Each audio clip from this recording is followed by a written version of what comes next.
Hello friends, good morning বন্ধুরা। সকাল সকাল চলে এসেছি তোমাদের সাথে। আমি আজকে লাঞ্চের জন্য কি কি তৈরি করেছি সেটা দেখানোর জন্য বন্ধুরা। এই দেখো, হয়ে গেছে ভাত, আর এখানে আছে এই দেখো বেগুন ভাজা করেছি, আর এখানে একটু গ্রিন স্যালাড করে নিয়েছি। এর মধ্যে অনেক কিছুই আছে দেখতে পাচ্ছ, যেটা বেগুনি যে বাঁধাকপি যেটা ওটার পাতা আছে, ক্যাপসিকাম আছে, বেল পেপার আছে, একটুখানি পেঁয়াজ, এই সমস্তটাই আমি একটু অলিভ অয়েলে টস করে নিয়েছি।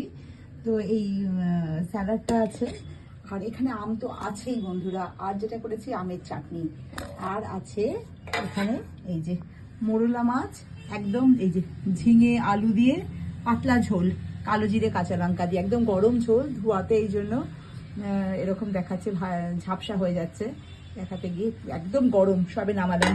এই আজকে আমার লাঞ্চ মেনু বন্ধুরা। তোমরা লাঞ্চে কে কি খাচ্ছ আমাকে কিন্তু জানিও। তোমরা